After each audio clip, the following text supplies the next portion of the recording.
Hello, babes. Welcome back to the Chase Life with Kelly show. I am your host, Kelly Chase. I have a returning guest on the podcast with us today, Stefanos Sifandos.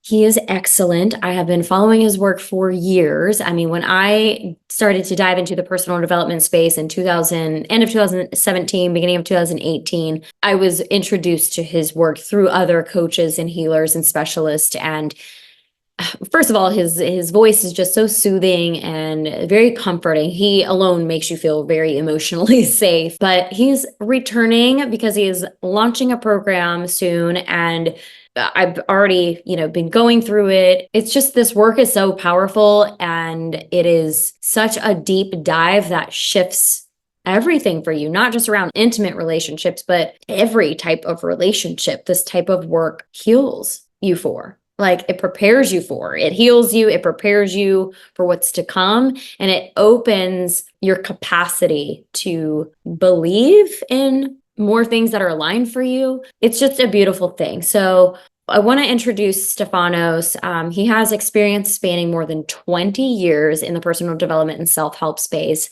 He helps men, women, and couples actualize their full potential, feel empowered, and build a true sense of self via coaching, facilitation, events, and retreats, workshops, different meditation methods, and the teaching of self-healing. Stefanos is one of the most sought-after personal relationship and professional coaches on the planet. Stefanos has created his unique model around human interaction, leadership, communication, sexuality, psychology, and self-empowerment. He works closely with his now wife, Christine Hassler. They share businesses and programs together, including inner child workshops, Be the Queen, relationship courses, breathwork and meditation, and more. All of these unique programs reside under the Love Amplified banner, which is all about empowering individuals and couples to step deeper into love by healing their past. He also is the founder of Empowered Brotherhood, a men's movement providing wellness services to men worldwide, supporting men in moving through their trauma and pain. So if anyone out there has a spouse, a brother, a dad, an uncle, a best friend who could benefit from his work, definitely, send over this podcast as well. His philosophy merges Eastern and Western methodologies to promote spiritual balance, using integrative techniques and methods such as neural empowerment, shamanic praxis, holotropic and biodynamic breathwork, trauma release and integration, Western psychology, and Eastern mysticism. Stefanos has created programs, models, and systems to enhance the quality of people's lives, intimate relationships, and bringing people closer to their potential. He has also, I love this, he helps people basically from trauma release, helping people to understand from the trauma release to navigating the murky waters of modern masculinity to helping women understand the men in their lives. He helps people escape negative and limiting past patterns and cultivate a positive sense of self. He is amazing. Hello, Stefanos. Welcome back to the show. Yeah, thanks for having me. Happy to be here. Yeah, absolutely. I love your accent. You're gonna woo all the women listeners out here. It's only because it's different. It's only because it's different. It's very pretty. Where are you from again? Where is it from? Well, I'm Greek Italian, but I grew up largely in Australia. Okay. I love it. Well, so you've been on this podcast before. It was like a year or so ago. Yeah. So grateful for that conversation. I know we dived into kind of some personal things I was going through, but we also explored, just curiosity and connection and really honing into your self-awareness and your personal development and self-love journey and all of that. And I know that you have a program coming out called Be the Queen. And I want to talk all about that today. Not like the program, but what you're going to be helping women with, why, even what inspired you to create it?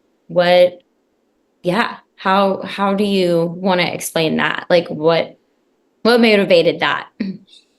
Yeah. So it was 2018, end of 2018, and living in Encinitas. And I was thinking to myself, how can I really support? Because I'd been supporting mainly men in a group setting and not really women in a group setting, and had of course been working with men and women in a one-on-one capacity, but I wanted to extend that into how can I help, sort of like the one-to-many model in terms of just getting a group of women in the same space and serving from that perspective. I thought, well, what would be really useful to teach on or to support with? And I thought, well, helping women understand men and helping women understand the masculine mind, and helping and supporting women in also just moving through their own stuff in relationship to the masculine, either collective or individual, and in relationship to men. And I thought this could be a really good way to serve many women at once, right? And I thought of this name. I thought, I'll be the queen. Oh, that's pretty cool, because a lot of our unraveling in life comes from relationship. It really, we become defined in the most challenging times of our lives, whether we're skiing downhill and we need to be very attuned and very in flow to make sure that we don't die, or usually that's an example of sort of that experience. But then there's the experience of intimacy and relationship, which brings out the best and the worst of us. It brings us to our edges, right? It really challenges us in deeper ways, and it brings us face to face with parts of ourselves that we've never seen before, and that are really unfamiliar and scary. And relationship can be the catalyst for very deep growth, but it often isn't, because we're too afraid, or we don't know how, or we don't know how to face this stuff. So I thought, what if I create a container where this could really happen? And in my mind, I'm like, what would be really good is if Christine and I did this together. Yeah. And this is what I was thinking. And so I brought this to her, and she said, oh, this is a great idea, but there's a lot that I've got going on at the moment. And so I said, okay, I said, cool, no problem. So in my mind though, I'm thinking, I'm just going to create the website. I'm going to create the copy.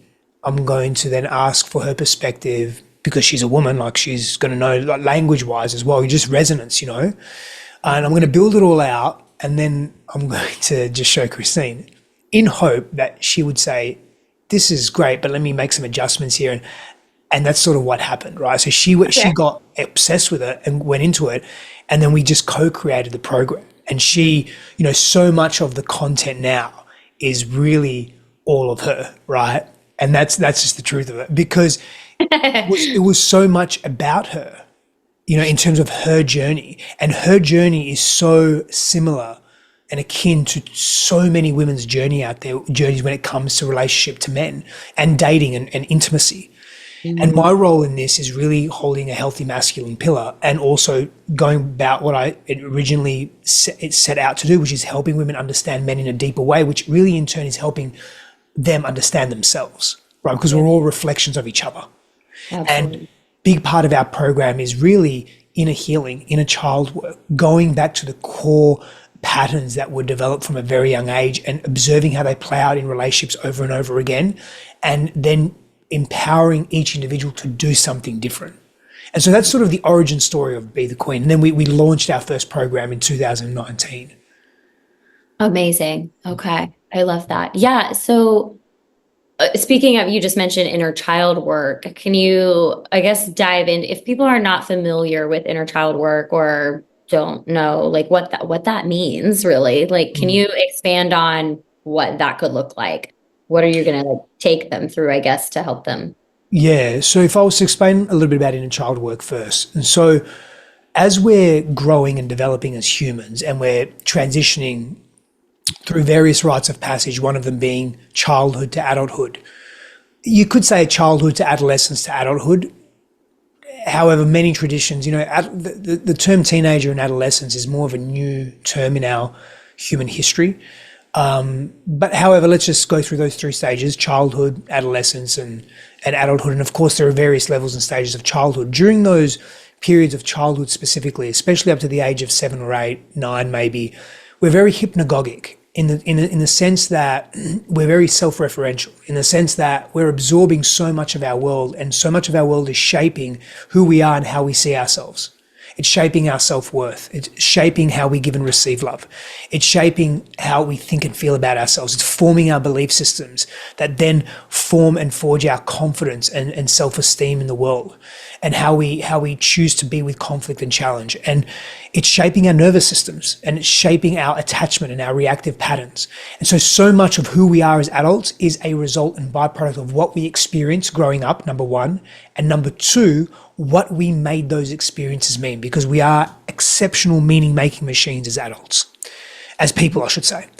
And so again, keep in mind, I said the words self-referential, the term self-referential, meaning that if we're having very traumatic or intense or big experiences that don't feel good to us, that feel undesirable, being self-referential means that we'll make that mean it's our fault, that we're responsible. That can then forge a lack of confidence. That can then forge low self-worth, and we can become needy or desperate, or we can become aggressive to compensate. So we can really track so many of our behaviors and patterns, and the way we see the world, through which lens, and the way we see ourselves, the way we gauge relationship, our vulnerabilities, our trust, all of that, back to our children, our childhood, right? Our inner children that still live within us, that still are alive within us. It's part of our psyche. And so when we do inner child work, we're making the intangible tangible. We're giving it shape and form to make it more accessible, so that we can work with these parts of our psychology that have been hurt, so that they're not still hurt and they're not still driving the ship, because that's often what's happening. Interesting. Okay. Yeah. Thank you for explaining that. That makes a lot of sense. If someone, okay, so how would you explain, like the terminology like masculine and feminine? How do you define the concept of both of those in the context of attracting like a masculine partner? So masculine, feminine energetics are simply contrasted energies, contrasted ways of being in the world, ways of expressing in the world that exist within every human being. It's two wings of the same bird. The bird being the human, masculine being one wing, feminine being one wing. Sort of one doesn't exist without the other either, right? So that they reference each other. In terms of attracting, so we're looking at attributes and characteristics that represent this part of our human expression. I'm of the belief, and there are other, I guess, teachers, disciplines, practitioners, etc., that would agree with this, that the majority of males, of men in the world, will tend to have more masculine-oriented characteristics and expression. And that's part biology, you could say, physiology, part brain structure, part nervous system, part cultural conditioning, part historical conditioning, part environmental conditioning. They're sort of tethered. You can't separate them completely, right? And then it'll be the same for women. Most females will carry a more feminine disposition, generally speaking. Not always the case, right? And neither is right or wrong per se.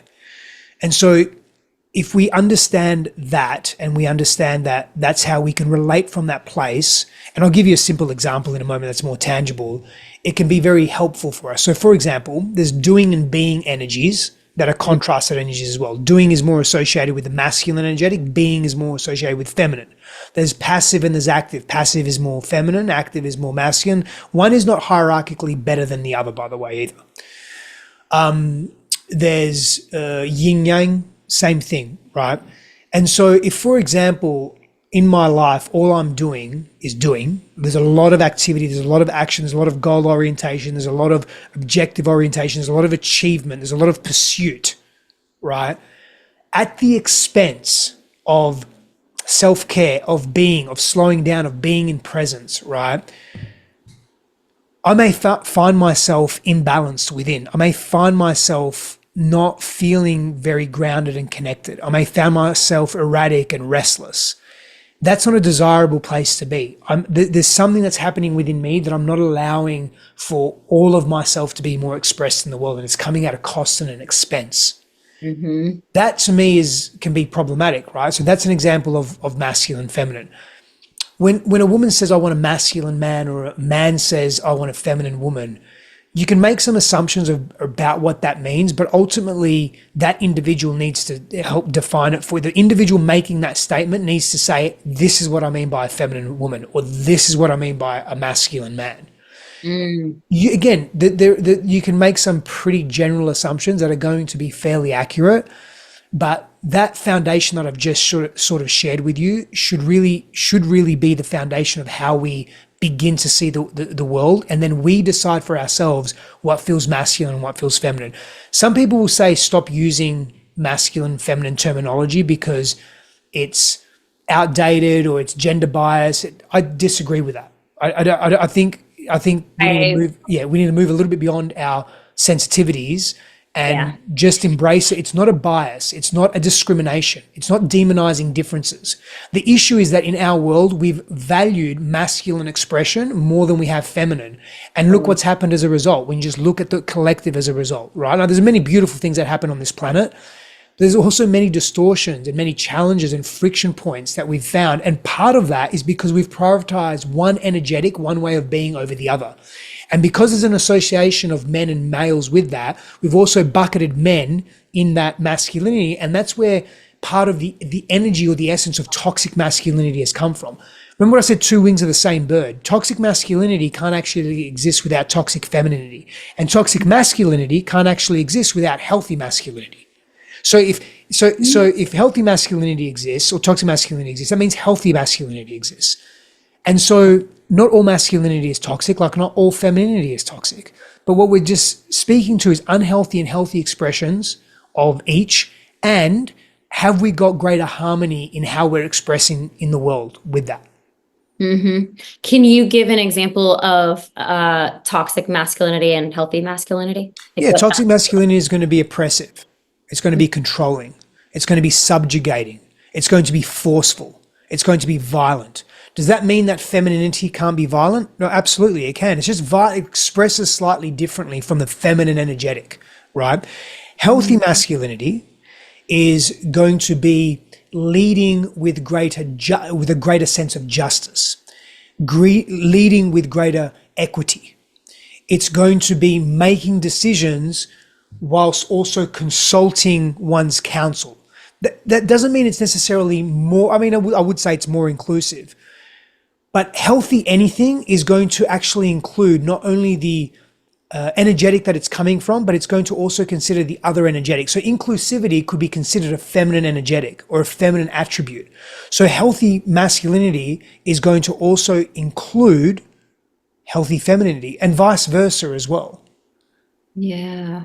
Okay. You mentioned also about just feeling like really, I guess, what was it? Just toxic femininity, maybe, or just like feeling unhealthy about things. The like your body feeling like really erratic and frantic and all of that. So, how does like nervous system regulation impact one's dating and relationship experiences? Yeah.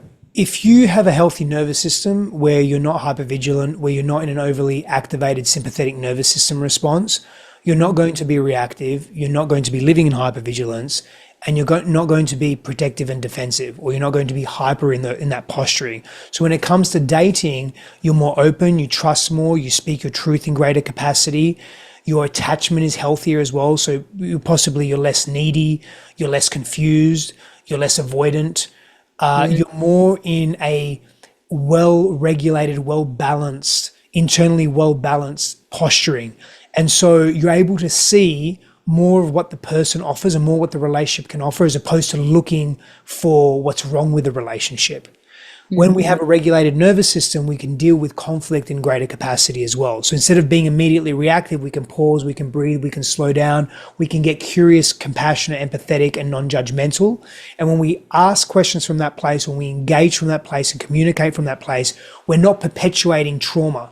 We're not regressed into our adolescent or childhood self that is unprocessed and unresolved. We're living from a wise, relational, mature adult, and we're not provoking that in the other person. Okay, love that. Where does like people pleasing kind of fall into all of this? And I'm asking because I recognize like I've done a lot of inner child work. I feel like I've done a lot of work on myself, but there are certain, scenarios that pop up where that happens. Like I feel that, erratic just very, erratic, like beat, I guess, like within my body. And I'm like, and it's when I'm like people pleasing. It's like I do an action, I'll react a certain way. And it's not necessarily like, maybe I'll do something. And in my mind, I'm like, Kelly, what are you doing? Like, I have so like conscious, it's like an involuntary action. It's like my body, like I just make the decision I act based on the wounded part of me still, I guess. Right. And then, but I'm like hyper aware that I'm doing it while I'm doing it. Like, how can I fix that?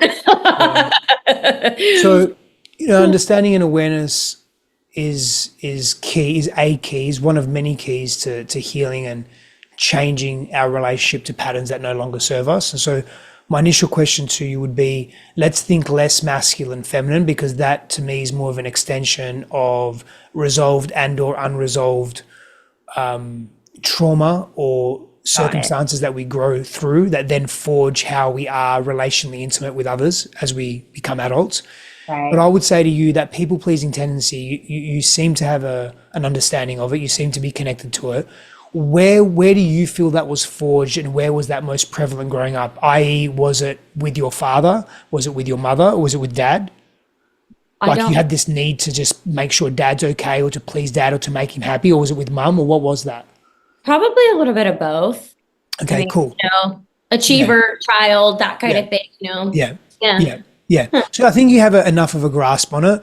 And so what I would say in those moments, you have enough awareness that you can see it happening, but you're still doing it. Right. If you can go maybe a touch deeper into that in the moment, right?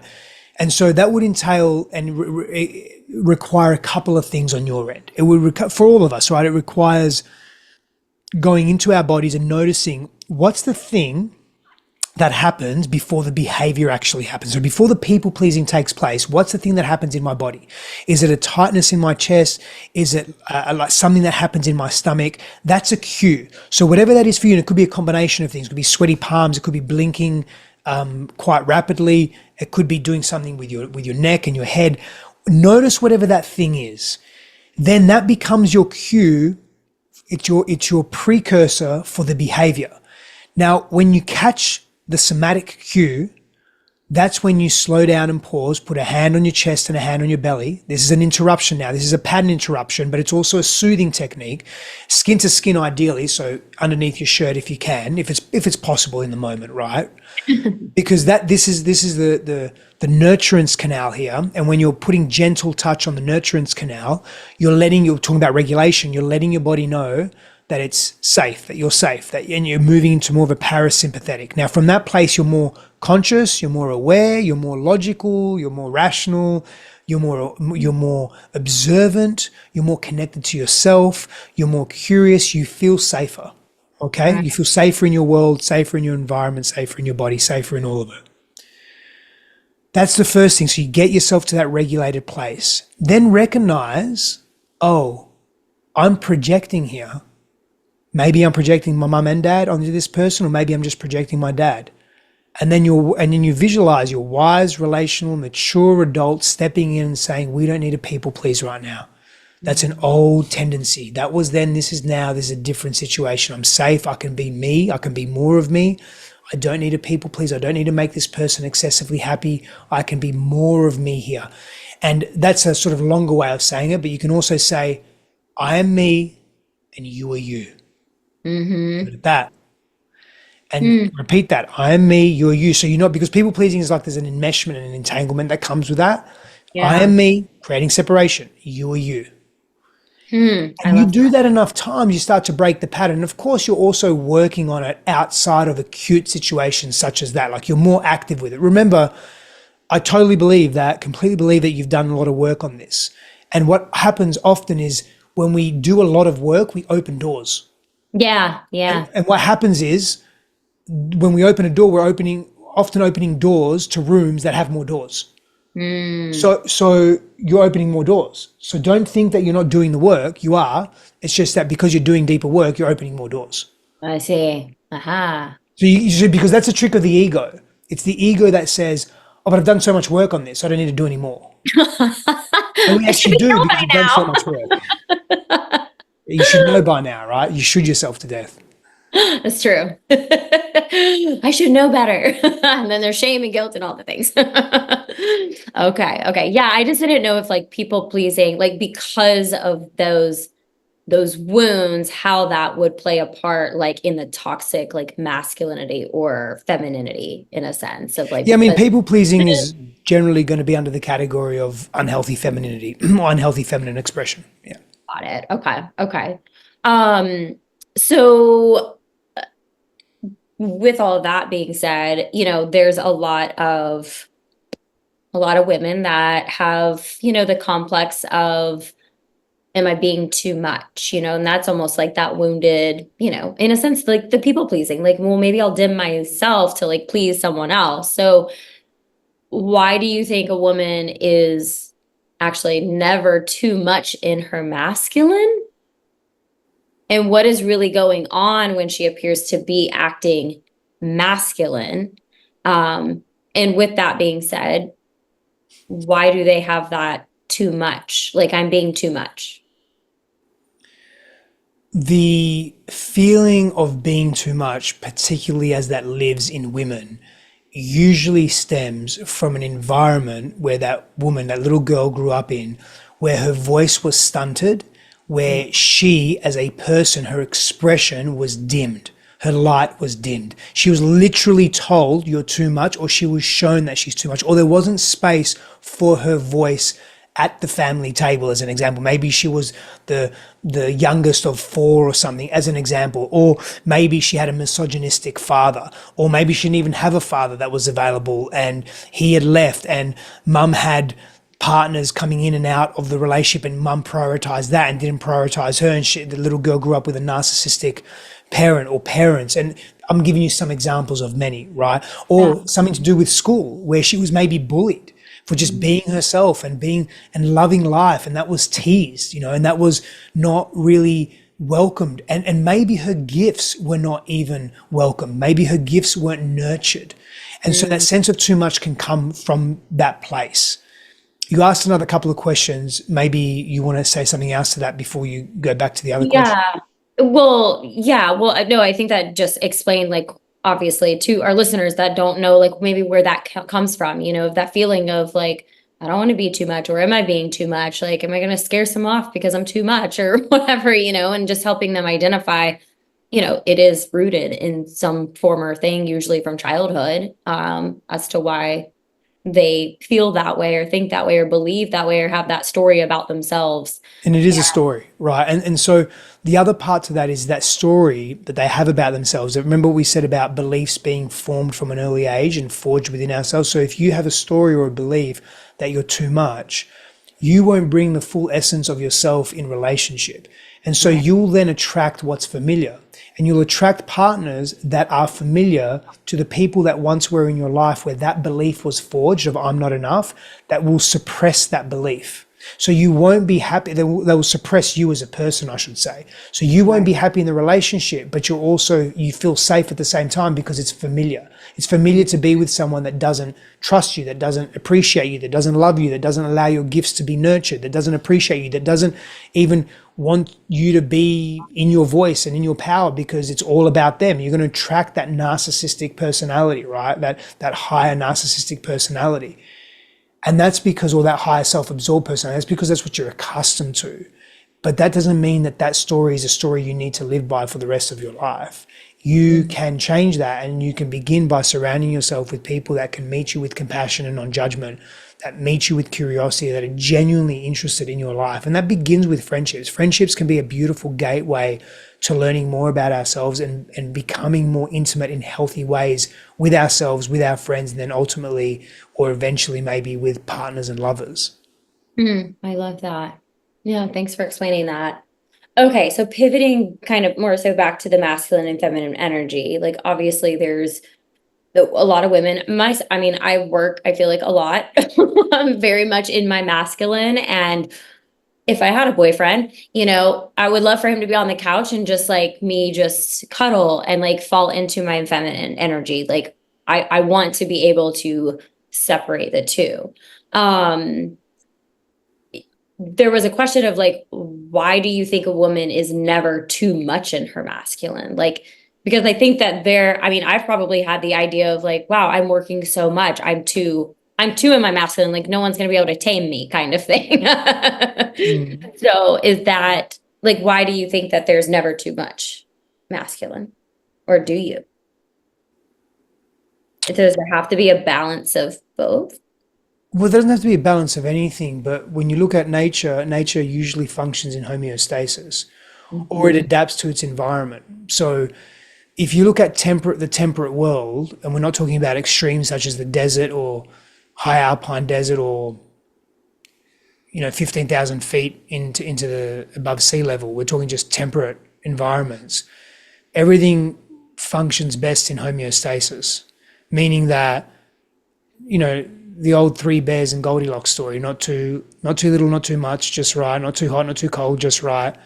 And so it's the same with the way that we express in the world. But there'll be times in our lives where we have to be more masculine, and times in our lives when we have to be more feminine, right? And there's nothing that neither is right or wrong. It's when it's too much too often, without there's only one gear.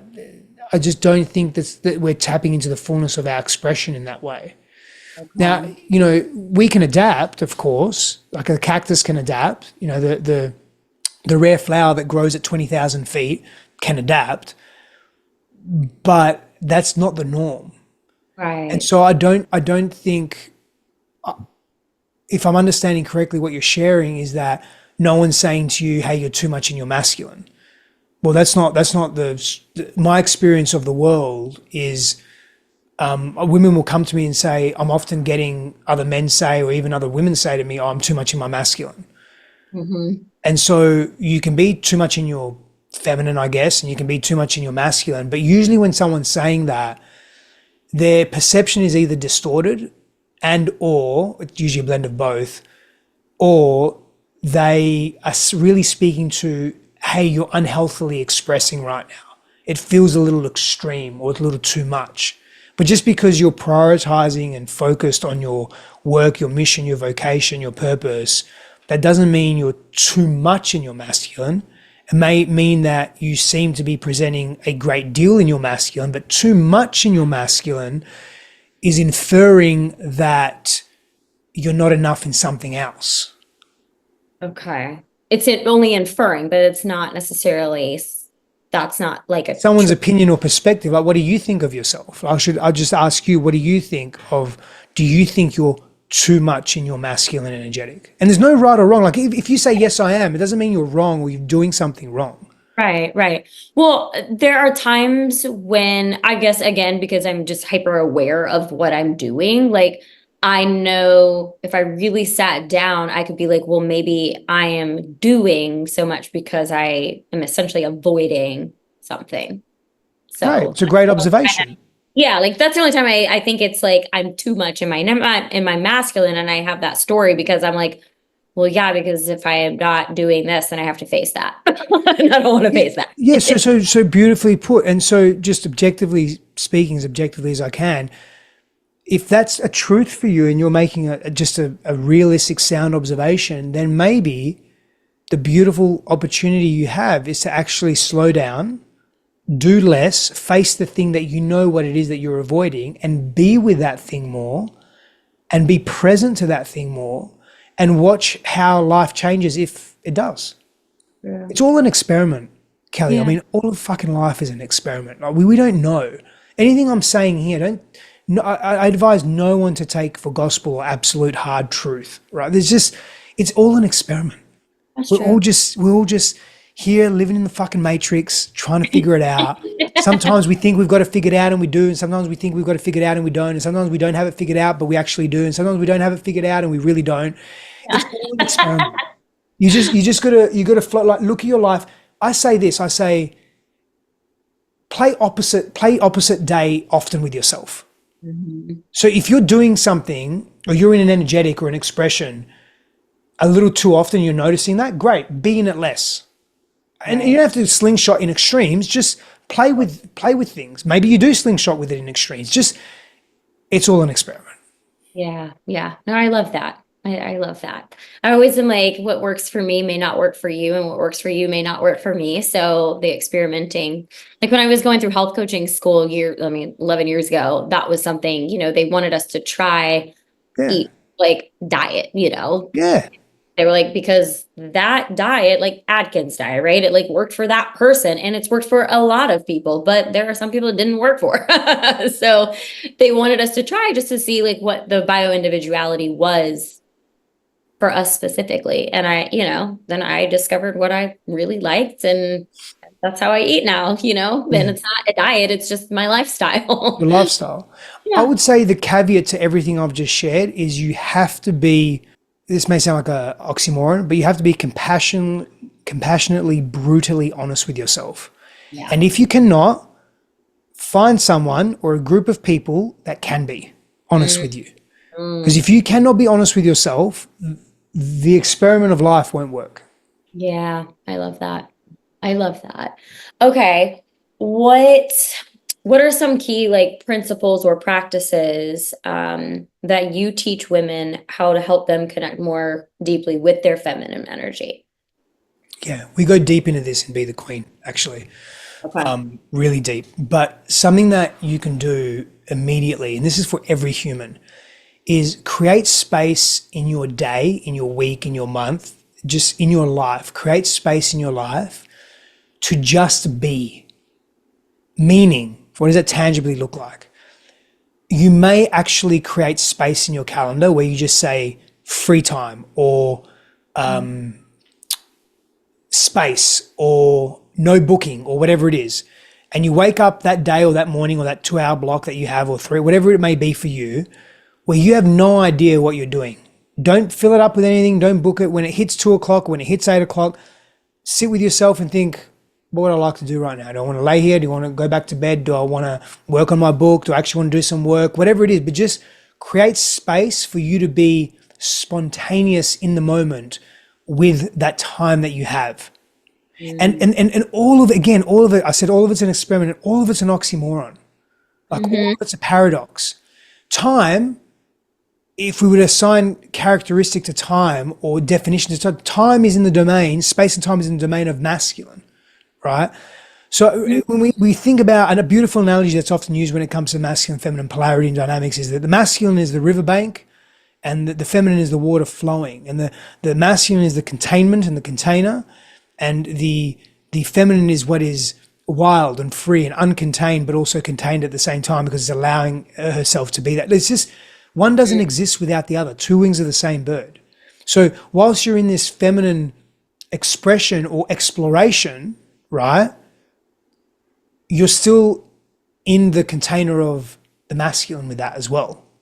Mm-hmm. Does that make sense? Yeah, it makes sense to me. Yeah. And so part of that as well, in that free time that you have where you're creating space, you may actually even purposely engage in more feminine based activities such as dancing or Mm-hmm. such as yin yoga as an example. Like if we use something physical and tangible, right? That will help you access more of that feminine energetic. And they're very simple practices, but that can have quite a profound effect on you. Yeah. So speaking of the effect, like how does being more in your feminine create the kind of relationship that you truly desire with like a masculine partner? It softens you. The immediate answer to that. So the question is, how does practicing being in your feminine help attract a more masculine partner? And if all things being equal, and we're making some assumptions on what those definitions mean to you, what it really lends itself to is softening and receptivity. It lends itself to opening, to literally receiving the penetrative energetic of the masculine. And I'm talking less about sexuality and physicality here, and I'm talking about energetic penetration. Because a masculine man wants to penetrate, wants to pierce the veil of consciousness, of illusion, and so forth. There are so many layers of reality that are playing out here.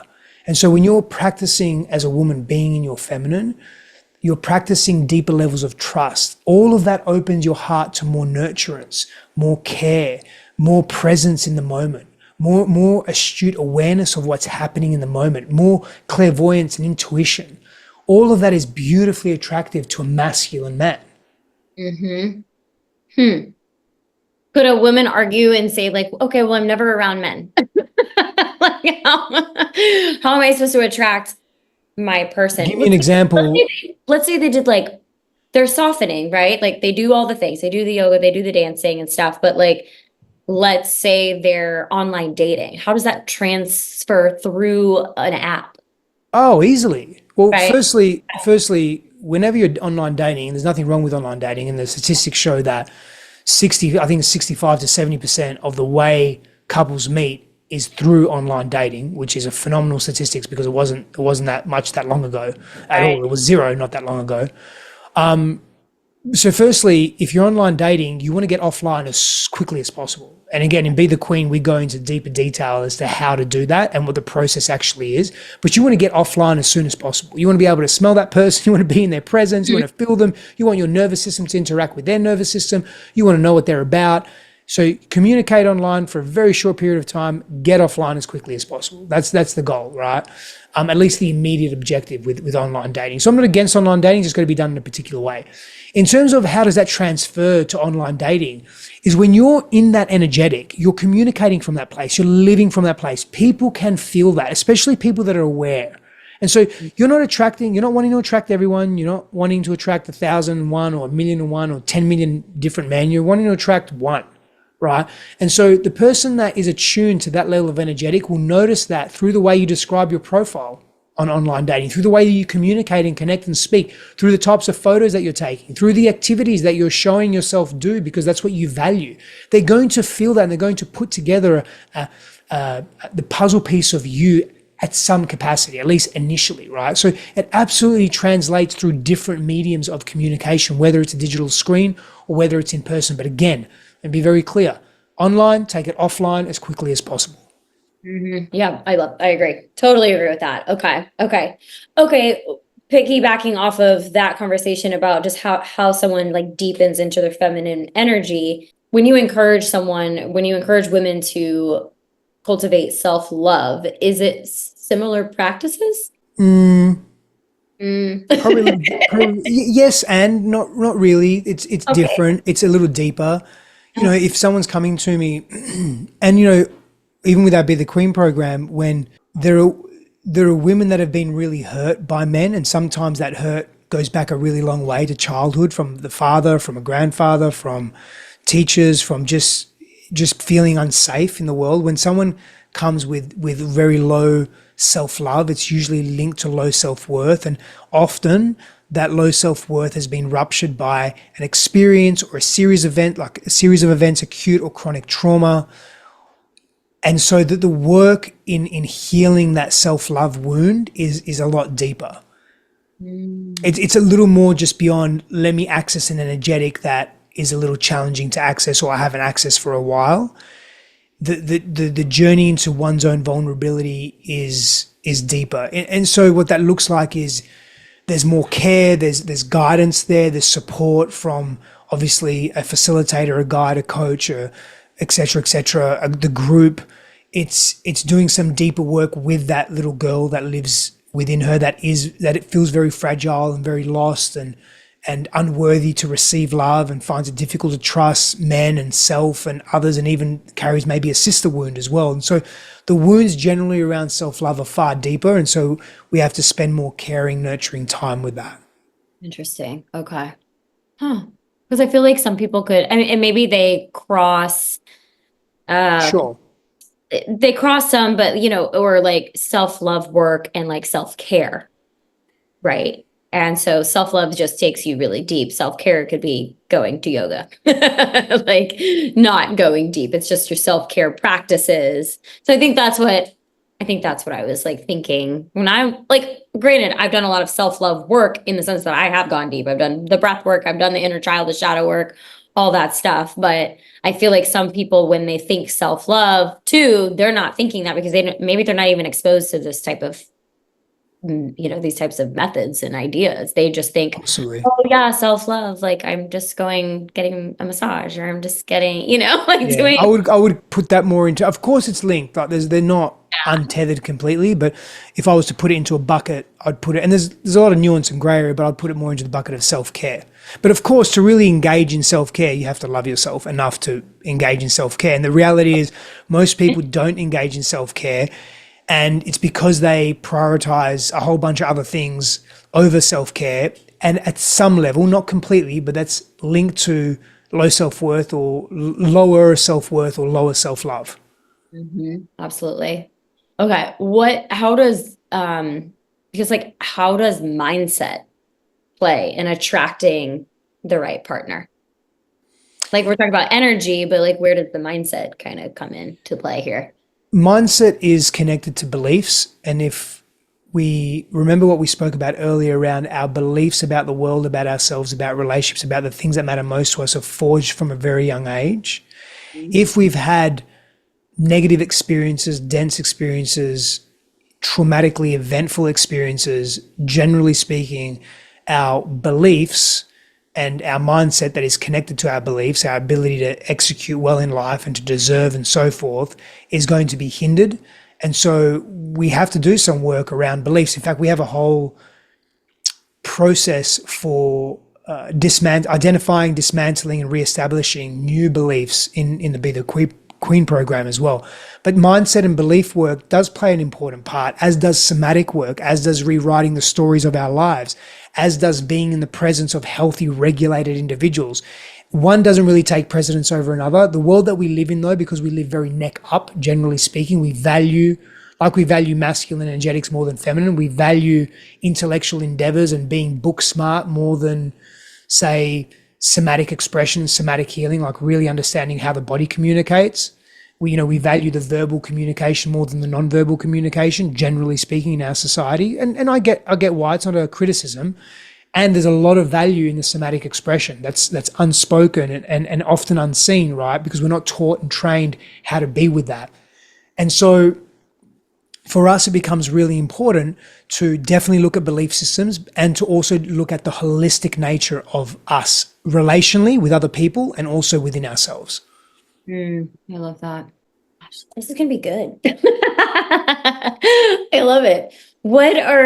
Can you provide like some examples of how Be the Queen has transformed the lives of some participants that have gone through it? Oh, yeah. I mean, Christine was telling me the other day, I didn't even know this, that one of our participants, I believe in 2021, met her man and got married, and they're about to have twins. Amazing. Yeah, and that's we've received a few letters from queens that have said, "Hey, we just got married," or we've been invited to a wedding as well. It's amazing. It's fantastic. Oh, Yeah, yeah. And it's not just about that, right? It's not just about, hey, I've found someone. And we have countless stories like that. But there's a lot of the feedback that we get is, I feel so much freer in my body. I feel like I can actually lean into intimacy and connection without fear, and I have trust in the partners that I choose now. Stories like that are equally, if not more important. I mean, that's what leads to more authentic, genuine love and connection and intimacy in relationship. sure. Absolutely. Okay. So speaking of like, how can someone determine if a potential partner is truly aligned with Yeah. their values and goals? Yeah. So a big, and not just values and goals, right? Like, are we choosing from a place of trauma and wound, or are Yeah. we choosing from a healthier place? Because so many of us, I did this for a very long time, is I was choosing partners from a place of deficit and wound. And so many of the women that go through our program, they're not choosing the same kind of relationships and the same kind of men over and over again. So they're not choosing their mother or their father, or they're not choosing from a place of, I don't deserve anything great. They're actually choosing, so they're saying no to a lot more. And when that pattern of narcissism, or when that pattern of oppression, or when that pattern of avoidance comes in, they're going, nope, I noticed that. I'm not choosing that again. Sorry, thank you, but no thank you. See you later. And every time they do that, they get closer to actually living in a healthy relationship.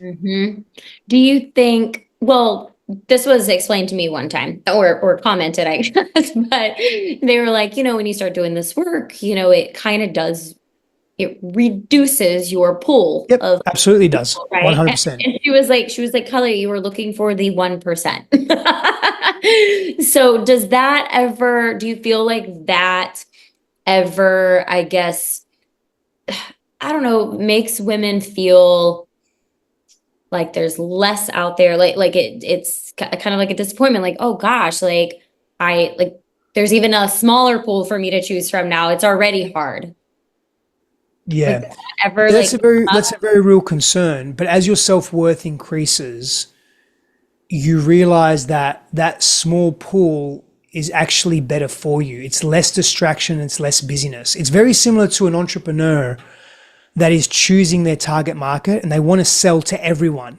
But there's so much dilution in that. You want to sell to the person that wants your product or service.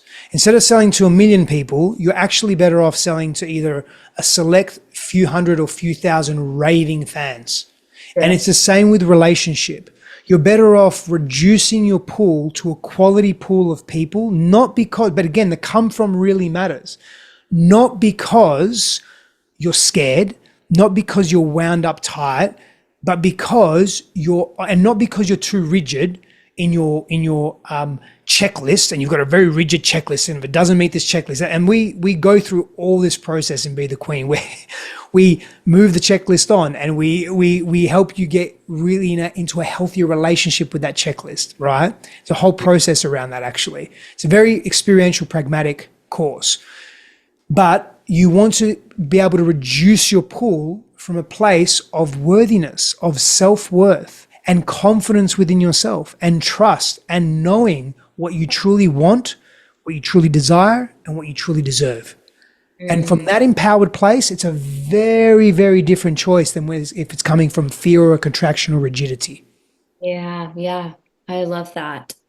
It's let me just give one more example to that. Yeah, Sorry. please do. It's No, like, please do. if I use the holidays, right? Thanksgiving or Christmas, and you're going to see your family out of guilt, obligation, and shame if you don't go. How does that feel versus going, oh, I can't wait to see my family. I'm so excited. I'm so excited. I'm so sad I've been so away from them. I love my work. I love my life. And I'm so sad I'm away from my family. Cannot wait to spend 2 weeks with them. How fucking different is that? Are those two energetics? Very. Very. It's the same. It's the same with a small pool of individuals. How you relate to it and where it comes from in making that decision very much matters. Yeah, absolutely. Huh. Speaking of family stuff, couldn't this program be universal? Like it's not just romantic relationships. Correct. Okay. Very much so. Right. There's a lot of parallel and translation to other key relationships in your life. We have about probably, well, just to share this, I'd say every time we run this program, 10 to 15% of all participants are in a relationship. It's not just for single women. Yeah. Okay. Yeah. You want to just deeper. Yep. And then in different stages of their relationship, some are just started, some are 20, 30 years in, some are sort of together but just about to separate. Like there's, and then you've got your purely I'm single. Right. Who, is the program for people that are familiar with work like this, who have done some level of They don't healing? have to be, no, not at all. Not at all. It's designed in such a way that if you're very familiar with this deeper inner work, it's going to take you deeper. And if you're not, it's going to expose you to great depth, but more importantly, at a very progressive pace. And you get to dictate your pace, of course, and we support that.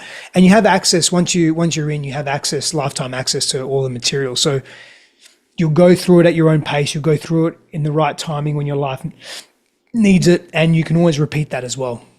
Okay. So the whole program, is there any live coaching or mentoring aspect? Oh, absolutely. Yeah. We're basically getting together nearly every week for 3 months or so. And that's the live component of this. Yeah. In addition to that, you've got what we call self-work or love work, homework. There's smaller groups, there's learning material that you have, there's so much that goes with this. But yes, there's a live component, absolutely. Yeah, and at the end of this, which is really beautiful, there's also a live in-person graduation. Oh, that's neat. Yeah. Oh my, where do they go? Where's the graduation? Is it different every time? Different every year, but more details will be released as we get closer to that. Yeah.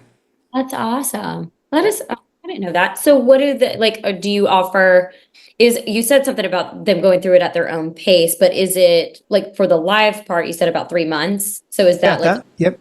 container Yep. will Contained for about 3 months. Yep. got it. With those 3 months, like although they can go through the program itself at their own pace, do you pace them for 3 month containers? Yes, we do. Yeah. So we recommend going at the pace that we Got take it. you through. Okay. And if you fall behind, that's okay. You're exactly where you need. Keep showing up in the live course because there's live coaching. Yes, we go through the material, but it's really an opportunity for all of us to connect. And there's live coaching there. And it's a beautiful practice, a beautiful way for all of us to get together. I love that. And Okay. we very much guide the pace, of course, but if you need to go at your own pace, that's completely okay as well. Yeah, I love that. I love that. And people do they have like lifetime access to the program? Yes, absolutely. They can revisit and go deeper on their Yeah. own. That's what I meant by as well by you go at your own pace. You can repeat it. Yeah. Okay. Okay. So after the 3 months, what resources or support is offered for them just continuing to? Yeah. Yeah, for sure. So something beautiful that we do for all alumni, for people that have done this course, is every month you'll either get Christine or I, or sometimes both of us, where we just do live free calls for, well, at this pay, at this ca- in this at this point it'll be forever. But you just every month we get together, and you're more than welcome to come on that call. You're made aware of when it is in advance, and you can just sit and listen. You can ask questions. You can receive support, and that's ongoing every month. See, that's Yeah. really Yeah, it's all included in the program as well. very That lifetime access. Yeah. amazing. Do you or your wife have opportunities to work like one-on-one if someone really wanted to go Absolutely. with you? Most definitely, yeah. Yeah, and even within the program there's an opportunity to do a couple of one-on-one sessions with us to get a little more depth and substance from the program as well, and more support. And then both my wife and I see clients separately as well and together. Yeah. So that's so neat. Yeah. How did you get into this line of work again? There's probably a few answers to that. And I'll give you the honest answers, obviously. So I've been in this line of work really for 24 years, officially.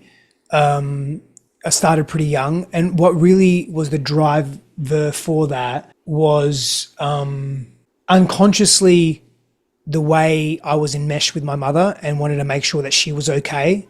I developed a pattern of wanting to make sure everyone is okay, right?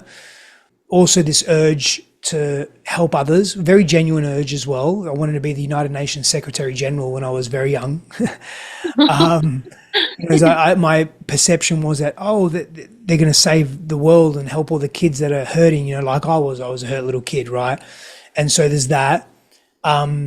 There's also the, initially, right, I've unpacked this over the years, of course, if I can help someone else, I'm really helping myself. But there's an element of truth to that, but it's not in the way that it really needs to be done. And that's why I go deep within my own self as well, But yeah, and then, after all of that has become unraveled and untangled, the truth of it is I really thoroughly enjoy, I don't see it as work. I'm very connected to this practice of helping people. I've been to some really dark places in my life and places that I don't think any human should go. And the fact that I'm still here means something to me. And if I can support people in their own way, by being a safe space for them to not have to go to those extra dark places.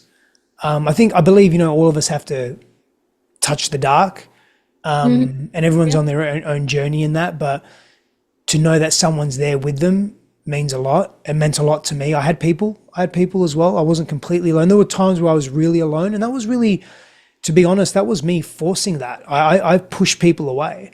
But the times where I needed people, they were there. And honestly, that saved me. That saved my life physically. And so I know the value of that. And, the other thing is I've been doing this for 24 years and it's a habit now as well. Yeah, it's a habit. I love it. No, it's amazing. Well, what message do you hope women take away from Be the Queen, your program? That they are enough. that they matter, that true love in the way that they want it and the way that they see it, and maybe even the way that they don't see it, really truly exists. And it exists in the most magical, beautiful ways. And if you can just open to yourself, you will open to that as well. And it really does exist. And so intelligent hope is what I want each woman to. And when I say intelligent hope, I'm talking about heart hope as well. It's not just, intellectual Right. hope, but intelligent hope, the intelligence of eros, the intelligence of love, the intelligence of the cosmos lives within our genuine hope for what's possible for us. And so that would be my desire for each woman that leaves this course, is that they feel a little more healed and whole and really trust themselves in a deeper way. I love that. And from, obviously I just started to tap into the program myself, but knowing that I've dived into like inner healing work and all of the things for the last since 2018, so 6 years now. This work does work. Like it really, as we were mentioning, earlier when I was talking about just having the awareness, it's like that's literally just like such a really big component to it. It's just, even if you go through this and it just leaves you with a hyper sense of awareness around your behaviors, your stories, all of that, it's like you're aware of it. And then you have the power to choose differently or go deeper and heal different parts of you, or, improve your behavior patterns, break cycles, that kind of thing. So, I mean, I'm saying all that because there are many people out there that are very, they're like, I don't know, very skeptical about this stuff. Or maybe they tried it, maybe it hit a wound they weren't ready to hit yet. And they're like, nope, can't do it. Can't go down that road yet. So I am a firm believer that this stuff, these teachings have changed my life in many ways. No, I have not, found the one yet, but like, as you were saying, as you start to like narrow down, I guess, like the pool does get smaller, but I am attracting more aligned men into my life. The people that recently I had like a conversation with someone. I was like, oh my God, this is the most intentional conversation I've maybe ever had with a man before. Like, and we're just going to be friends or whatever. But I was just like, wow, like, okay, this is it. This is it. Like, this is just another, proof, evidence that what I'm doing is working and God is sending me right people into my life. Yep. Love that for me. So it'll Love happen. that for you as well. Yes. Well, thank you so much for being here. Where can everybody find you and work with you? Yeah. So obviously I know you'll link to Be the Queen and all of that, but to work with me, coachwithsteph.com, my website, stefanossifandos.com, and my Instagram is Stefanos Sifandos. Amazing. Well, thank you so much for being here. This was Thank you, great. Kelly. Appreciate you so much. Thank you. Yes, absolutely. I love it.